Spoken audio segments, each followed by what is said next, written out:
On va découvrir à présent le travail d'Anne-Catherine Dubois. Bonjour Anne-Catherine. Bonjour. Alors, tu as également présenté un mémoire de master en sciences de la santé publique, mais à l'école de santé publique de l'UC Louvain. Il s'intitule Co-construction d'une offre de répit pédiatrique en région wallonne, identification des critères de pérennité d'un projet novateur dans le système de santé. Et tu as eu comme promotrice Isabelle Ojoula, qui est professeure à l'UC Louvain, affiliée à l'Institut de recherche santé et société, et elle développe des recherches participatives sur les soins de santé, notamment en pédiatrie. On la retrouvera par vidéo interposée dans quelques instants. En attendant, Anne-Catherine, c'est à toi. Merci Caroline et bonjour à tous. Pour vous présenter mon mémoire aujourd'hui, je vais vous parler de parentalité, de maladie, d'épuisement, de répit et puis d'innovation en santé avec une approche à 360 degrés. Comme vous le savez tous, devenir parent, c'est l'aventure de toute une vie. Devenir parent d'un enfant malade ou en situation de handicap, c'est aussi endosser le rôle d'aidant proche. C'est prendre soin de son enfant, lui prodiguer des soins parfois qui relèvent de l'infirmière, c'est coordonner des rendez-vous médicaux, c'est priver de sommeil, c'est réorganiser son domicile et puis c'est endosser toute une série de tâches au quotidien qui rapidement peuvent mener à l'épuisement avec des conséquences sur l'équilibre personnel, familial, mais aussi parfois une mise en danger de la santé physique du parent. En Belgique, aujourd'hui, une personne sur 10 est aidant proche. Peut-être d'ailleurs connaissez-vous dans votre entourage des personnes qui sont aidants proches, ou peut-être êtes-vous vous-même aidant proche ou allez-vous le devenir. Pour répondre à cette problématique de l'épuisement des aidants, depuis plusieurs années en Belgique et à l'étranger, sont proposées des solutions de répit. Le répit se définit comme un temps de pause dans un quotidien éprouvant, un moment de ressourcement, un temps pour soi. Le répit peut se décliner de différentes façons, sous la forme de séjours résidentiels, du répit à domicile, des activités organisées ou des groupes de parole. Avec des professionnels conscients de cette problématique de l'épuisement des parents qui accompagnent un enfant malade ou en situation de handicap, dans le cadre de mon travail de mémoire, après avoir réalisé une revue de littérature, j'ai eu l'occasion de mener à bien une étude de faisabilité où j'ai interrogé des parents, des professionnels, des dirigeants d'hôpitaux et des décideurs politiques. Et puis, j'ai réuni autour de la table tous ces partenaires du projet pour les rendre vraiment acteurs de la co-construction d'une offre de répit en Wallonie. La Wallonie étant la seule région de notre pays aujourd'hui à ne pas disposer d'une maison de répit pédiatrique. Alors, ensemble, nous avons défini les missions de ce projet. Nous avons décliné ce projet sous la forme d'un bouquet de services, avec tout d'abord une maison de répit qui devrait ouvrir ses portes dans les prochaines années à Liège, Liège étant un grand bassin de soins pédiatriques en Wallonie. Cette maison de répit permettra d'accueillir 5 enfants malades ou en situation de handicap et elle disposera également de 3 studios familiaux pour accueillir des familles au complet. Ensemble, nous avons aussi défini les critères de pérennité parce que nous souhaitons vraiment proposer une approche et un accompagnement durable aux familles de manière à prévenir, traiter l'épuisement des parents concernés et à répondre aux situations d'urgence avec l'idée qu'à long terme, tout ça pourrait avoir un véritable impact aussi sur les coûts en soins de santé. Alors, nous avons décidé ensemble de mutualiser aussi des énergies qui existent déjà en région liégeoise avec le soutien des hôpitaux partenaires.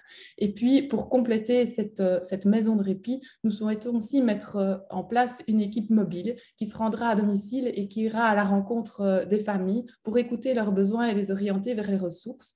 Et nous proposerons également aux parents concernés des ateliers qui s'apparentent à l'éducation thérapeutique, qui leur permettra d'échanger et de partager avec d'autres parents qui vivent les mêmes situations qu'eux, et puis avec l'aide de professionnels, de mobiliser des ressources pour de nouveau prévenir l'épuisement ou y faire face. Cette approche innovante en santé est caractérisée par le fait qu'on veut vraiment se décentrer de la maladie de l'enfant et se centrer sur l'accompagnement du parent de manière durable et pérenne. Voilà. Magnifique, merci beaucoup Anne-Catherine. Alors dites-moi du côté de la fondation si ça vous convient, mais comme Isenavé doit nous quitter, je propose qu'on l'écoute avant d'entendre le petit message qu'a enregistré pour nous Isabelle Ojoula. J'imagine que ça vous va. Isenavé, ben, on a envie de vous entendre hein, évidemment. Quelle a été la position du jury par rapport au travail d'Anne-Catherine? Oui, merci beaucoup. Le jury et moi, nous félicitons vraiment votre travail, Anne-Catherine. vous êtes infirmière pédiatrique et vous avez traité un sujet qui est vraiment un besoin de terrain, qui est donc de soutenir les aidants proches des petits patients en pédiatrie. Je pense que maintenant, avec la crise du Covid, ça a été encore plus mis en lumière ce besoin qu'ont les aidants proches d'être soutenus au quotidien par des actions telles que la vôtre. Donc, nous pouvons que vous féliciter. Nous espérons vivement que cela donnera des résultats concrets aussi. Merci. Merci beaucoup Isenavé d'avoir été des nôtres ce matin. Voilà, on vous libère, puisque je sais que vous avez une réunion qui commence dans quelques instants. On va écouter tout de suite le petit message qu'a laissé pour nous Isabelle Ojoula. N'hésitez pas déjà à poser votre question, vos questions même, Anne-Catherine, dans la conversation. Isabelle Ojoula qui a répondu à cette question, mais comment le travail d'Anne-Catherine fait-il avancer la réflexion au niveau scientifique et sociétal? On va l'écouter tout de suite. Je suis Isabelle Ojoula et j'ai eu la chance d'accompagner Anne-Catherine Dubois dans la réalisation de son mémoire de master en sciences de la santé publique. Le travail d'Anne-Catherine Dubois a permis de faire connaître un besoin sociétal important qui est celui du répit pour les parents d'enfants vivant avec une maladie chronique ou en situation de handicap. Ces parents, comme tout aidant proche d'une personne rendue vulnérable et dépendante par la maladie ou le handicap, prodiguent au quotidien des soins physiques, psychologiques et relationnels qui peuvent les mettre eux-mêmes à risque d'épuisement physique et mental. Or, notre système de santé aujourd'hui n'est peut-être pas suffisamment attentif ou ne se préoccupe peut-être pas suffisamment de la santé des aidants proches qui sont véritablement un pilier du système de soins et de santé. L'originalité du travail d'Anne-Catherine Dubois a consisté à entendre des représentants de tous les acteurs concernés par cette problématique et de les rassembler pour qu'ils construisent ensemble, dans le cadre d'un dialogue, des propositions de solutions innovantes, pertinentes et adaptées au contexte auquel elles sont destinées. Cette démarche de co-construction rigoureuse est décrite dans le mémoire d'Anne-Catherine Dubois et peut inspirer utilement d'autres innovations à venir dans le cadre du système de soins et de santé. Je suis particulièrement heureuse que le travail d'Anne-Catherine Dubois soit mis à l'honneur aujourd'hui dans le cadre des ERA Awards.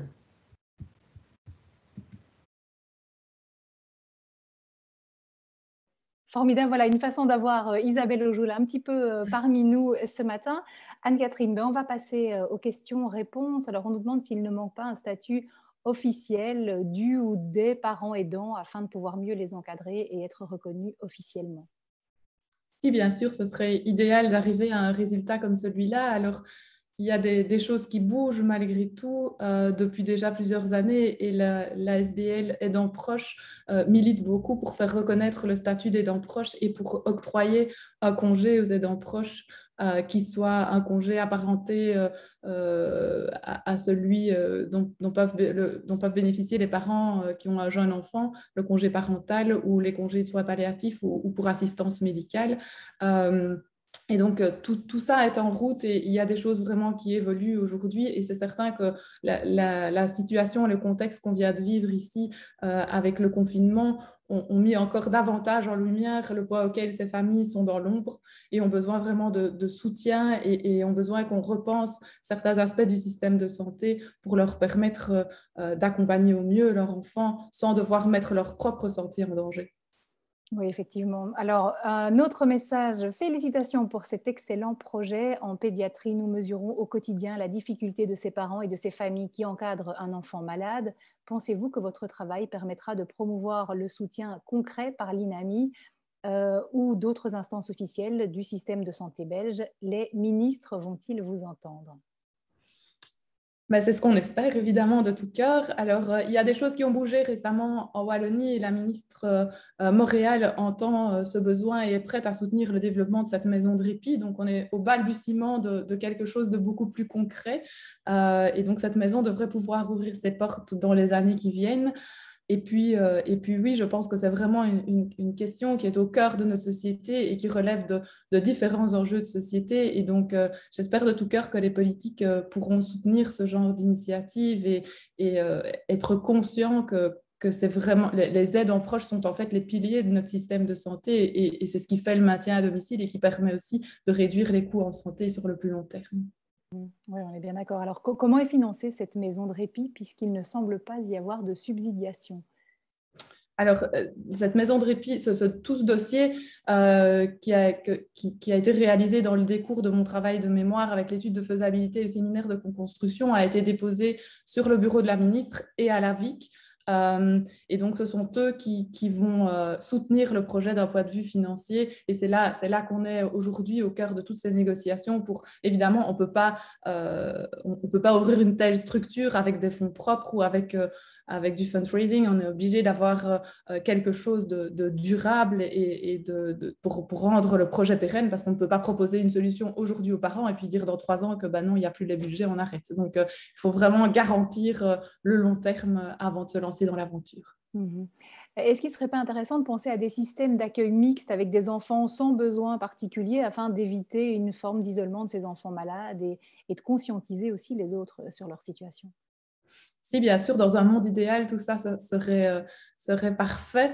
L'idée d'une maison de répit comme celle-là, c'est d'être une structure en dehors du contexte hospitalier, donc d'être vraiment comme une maison. L'objectif est que les enfants et les familles qui y viendront se sentent comme à la maison, comme chez eux. Et donc, ça favorise ce lien avec l'extérieur aussi. Et il existe aujourd'hui d'autres maisons de répit à Bruxelles. Il y a la Villa Indigo et puis en Flandre, il y a 2 autres maisons de répit, la Villa Roserood et Limerick. Et c'est vraiment la philosophie de ces maisons, c'est d'être en dehors de l'hôpital et de permettre un contact avec l'extérieur. Et donc, il arrive que des enfants d'une classe d'école viennent passer quelques heures avec les enfants malades ou en situation de handicap et qu'on aille vraiment à la rencontre de ces différences pour sortir de ce que finalement notre société met en avant aujourd'hui avec ces étiquettes. Quand la différence fait partie de la vie, elle peut être aussi une richesse finalement et c'est vraiment ça fait partie de la philosophie de ces maisons de répit. Si j'active le micro, ce sera beaucoup mieux. J'avais aussi envie de t'entendre, Anne-Catherine, par rapport à justement ce travail qui a été remis dans le cadre des ERA Awards. Qu'est-ce que ça t'a apporté finalement? Ça m'a apporté beaucoup de choses. D'abord par le fait d'être en contact avec ces familles et de pouvoir vraiment aller à la rencontre de leurs besoins, de les écouter et d'entendre que pour eux, c'était déjà un moment de répit. En fait, les entretiens que j'ai réalisés avec eux étaient déjà un moment pour eux où ils ont pu se déposer et dire ce qu'ils vivaient et être entendus dans leur vécu. C'était aussi pour moi très important de pouvoir discuter et collaborer avec les professionnels parce que c'est là qu'on se rend compte qu'ils sont parfois bien démunis, qu'ils se rendent compte que les parents sont épuisés, mais que d'abord, ils ont un temps très limité en consultation et ils sont encore très centrés sur la prise en charge de l'enfant et de sa maladie. Et finalement, ils n'ont pas toujours le temps non plus de demander aux parents comment ils vivent les choses. Et puis, ils ont aussi cette crainte de, s'ils posent la question, voir le parent s'effondrer et de ne pas pouvoir lui proposer de solution. Et donc, vraiment me rendre compte que de tous les côtés, il y a un besoin de réunir les différents acteurs, les différents partenaires pour construire quelque chose qui sera à la fois utile et bénéfique pour les parents, mais aussi qui permettra aux professionnels d'aborder la question de manière beaucoup plus sereine et de donner des pistes concrètes à ces familles. Et puis j'ai été aussi très touchée par ces directeurs d'hôpitaux qui sont conscients aussi de la problématique et par la volonté des dirigeants politiques d'apporter une réponse la plus concrète et la plus durable possible à ces familles. Et en ce qui concerne ta participation en tant que telle au ERA Award, quel genre d'aventure ça a été pour toi et qu'est-ce que ça a pu apporter à ton travail? C'est une aventure humaine qui est faite de chouettes rencontres. Je trouve que c'est toute une organisation qui est remarquable. Tout est super bien structuré, organisé depuis la première rencontre jusqu'à aujourd'hui, jusqu'à ces séminaires. Et j'imagine que ce sera la même chose jeudi avec la soirée de clôture. Et puis, ça permet de mettre vraiment en lumière ces travaux et ces investissements au cours de nos études. Et je trouve ça formidable, en fait. C'est un beau départ. Ça donne des ailes à un projet et je souhaite de tout cœur que ça permette à tous ces projets qui ont été primés de vraiment pouvoir prendre leur envol. Eh ben, je crois que là, tu donnes envie à ceux qui se posaient la question, voilà, est-ce que j'y participe ou pas, en tout cas, de s'y inscrire pour l'année prochaine, pourquoi pas. On nous demande encore, existe-t-il en Wallonie d'autres systèmes, lignes d'écoute, lieux de rencontre? Oui, il en existe via les mutuelles notamment, mais c'est assez pauvre, effectivement. Il n'existe pas énormément de solutions. Et donc aujourd'hui, les parents qui ont un enfant malade ou en situation de handicap se déplacent jusqu'à la Villa Indigo, en général à Bruxelles, pour confier leur enfant. Et ça, c'est aussi un frein, une limite, le fait qu'il y ait 100 km à faire. Ça peut vraiment... pour certains, cette démarche est tellement compliquée et nécessite une mise en confiance et puis lâcher prise aussi de confier son enfant à des équipes médicales ou paramédicales. Et la distance rajoute une difficulté à cette démarche. Et donc, c'est vraiment l'idée d'avoir une structure par région pour que les parents doivent aller moins loin. Alors, on est conscient que la Wallonie est étendue, qu'en se localisant à Liège, on ne répondra probablement pas aux demandes de toute la Wallonie, mais du coup, il y a au moins des repères dans chaque région. Et puis, je crois vraiment que l'idée aussi, c'est de faire entendre aux politiques que ce ne sera pas suffisant et qu'il faudra par la suite développer d'autres solutions plus larges. C'est ça, bah oui, mais justement, on dit souvent dans la province de Luxembourg ou d'autres éloignés, ben, les parents sont encore plus démunis. Donc voilà, on nous demande s'il est possible d'imaginer à très court terme d'y dupliquer des maisons de répit, mais on sent que déjà mettre sur pied ce projet à Liège, voilà, c'est pas du court terme du tout en fait. Non, non, et ça a débuté en 2017, on est en 2021 et on commence à avoir une ébauche de réponses concrètes.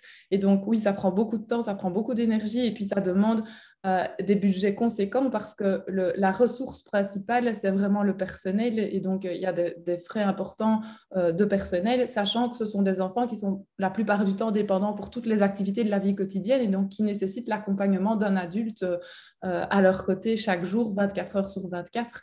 Et donc, oui, l'investissement financier est important, mais de là pourraient partir d'autres initiatives aussi, comme par exemple du répit à domicile. C'est vraiment aussi une question qui doit être étudiée, qui doit être approfondie. Et c'est aussi l'objectif de ces équipes, cette équipe de liaison de répit qu'on souhaite mettre en place en même temps que la maison de répit pour aller à la rencontre des familles et pouvoir développer d'autres réponses parce qu'il y a finalement autant de réponses à développer qu'il y a de familles concernées. Chacun vit ça avec son contexte, avec sa réalité. Et donc, il faut vraiment être créatif, imaginatif pour pouvoir répondre à tous les besoins le mieux possible.